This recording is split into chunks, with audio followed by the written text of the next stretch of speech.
Demon Slayer Season 2 Entertainment District arc. The new episode is now out and available for you guys to go and check out. And boy oh boy is there a lot to talk about in this episode. So I'm going to tell you guys my thoughts on this episode. But let me know down in the comments below, what are your thoughts as well? I want to know. Smash that like button, click subscribe. And let's just jump straight into the review of the new episode of Demon Slayer Season 2.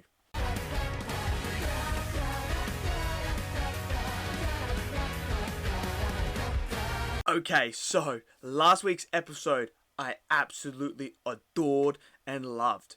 It was my favourite episode of the Entertainment District arc, probably my second favourite of Season 2 overall, behind the fight with Rengoku and Akaza.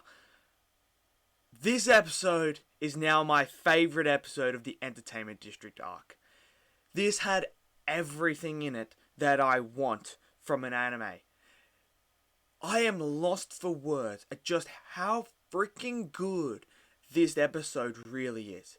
It's freaking phenomenal, from every little detail, to the music, to the animation style, to the characters, to the battle, to everything about this episode is just absolute pure awesomeness.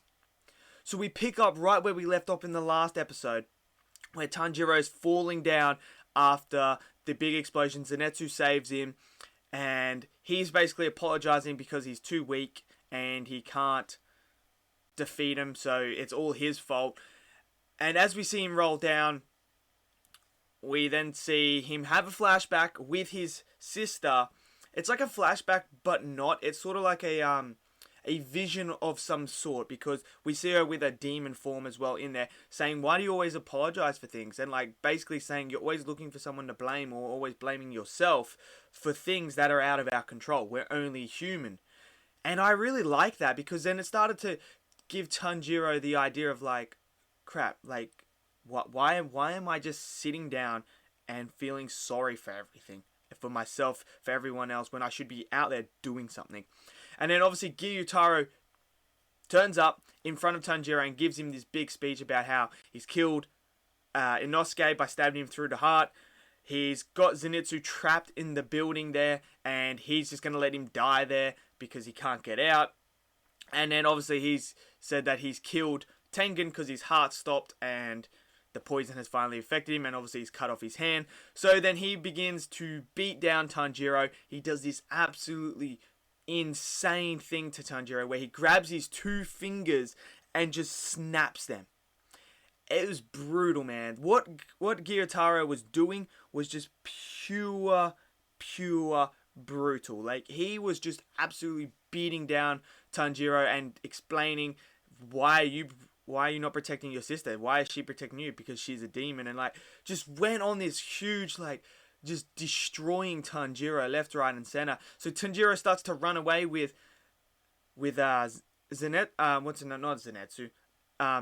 Nezuko starts running away with her, and Gyutaro is like, why is this guy running away? This is disgraceful. Like, you're a freaking coward, mate. And as he's running away, he grabs this like food thing and throws it at him, and Gyutaro is just kind of like, what? Well, why are you doing this?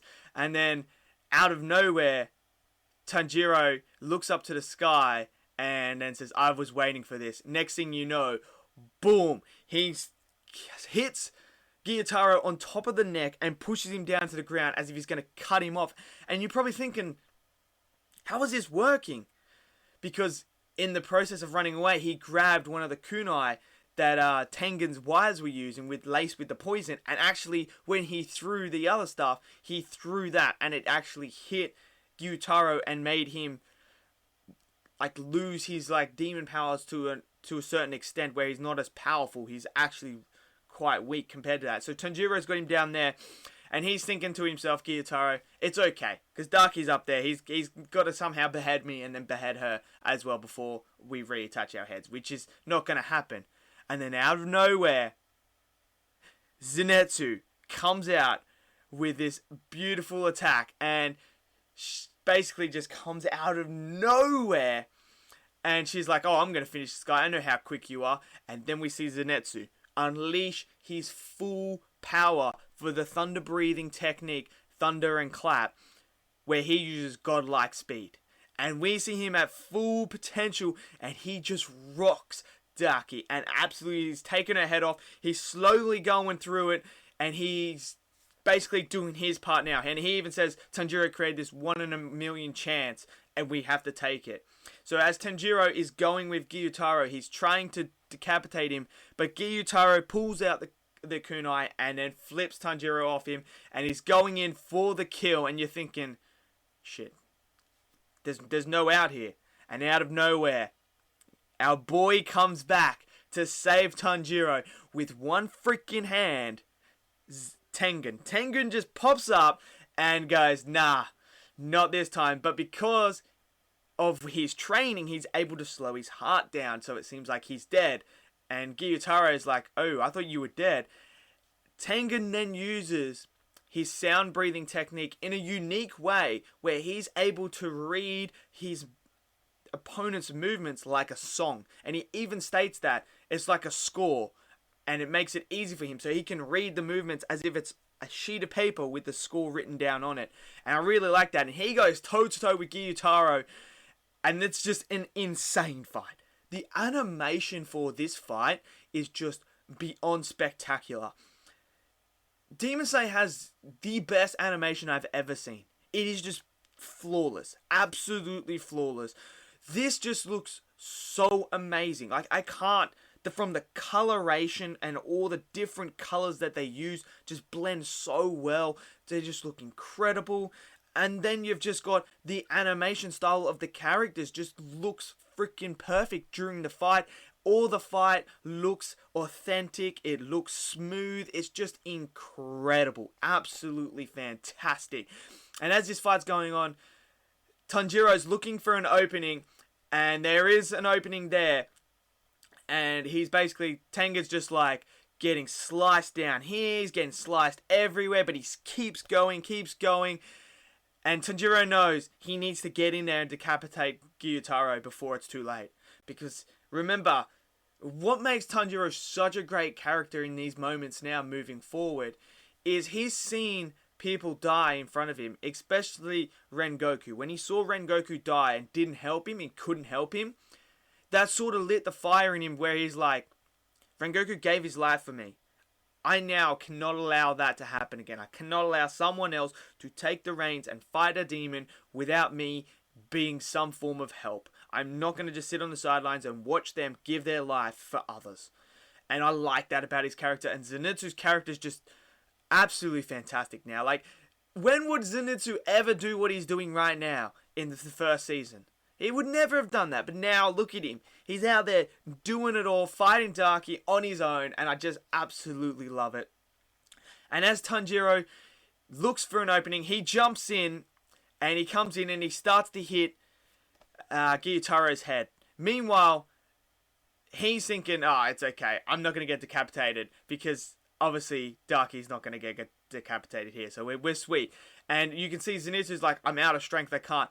Next thing you know, our boy Inosuke comes up and he's like, ha, moving my body parts is easy for me. Because he can move his internal organs around, and he moved his heart. He shifted over, because you got to remember, Inosuke has this, like Tanjiro has this smelling ability where he can smell the demon scent.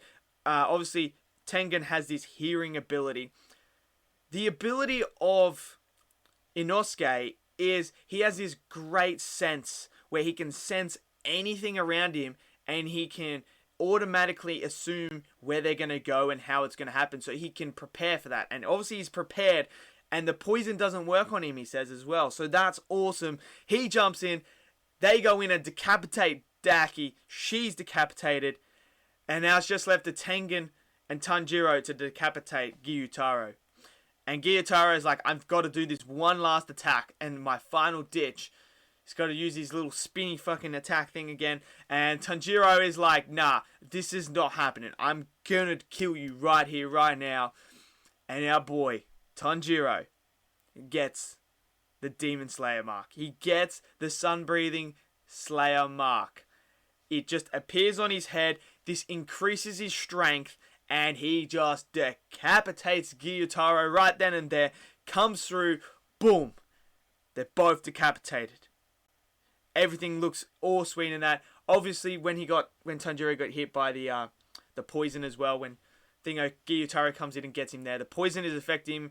He's sitting there, everything's starting to go black, and next thing you know, Tengen's just telling him, run, run, run, and we're thinking, why does he want to run? Next thing you know, the body unleashes, Gyutaro's body unleashes the fiery things, the blood spinny things again, and just explodes everything, and it ends like that. It ends like that. So, next week, I'm excited to see what's going to happen next week now. Where are we going to go from here? How is Tengen holding up? How is Tanjiro holding up? Zenitsu and obviously Inosuke. I'm so excited. I love this episode so much. The music was outstanding as well. It's just, I'm not going to lie. I had water in my eyes because I just thought this was absolutely awesome. I just thought this was awesome, and it was just so cool. It's one of those ones where it's just, you know, when something's so freaking cool and so incredible that you just can't help cry. That's what I was like through this episode. It was just awesome. Absolutely awesome. So let me know in the comments below, what did you guys think? Did you love it? Did you hate it? Smash it down below. Smash that like button. Click subscribe. And I'll see you guys next video. Till then, stay safe. Peace out.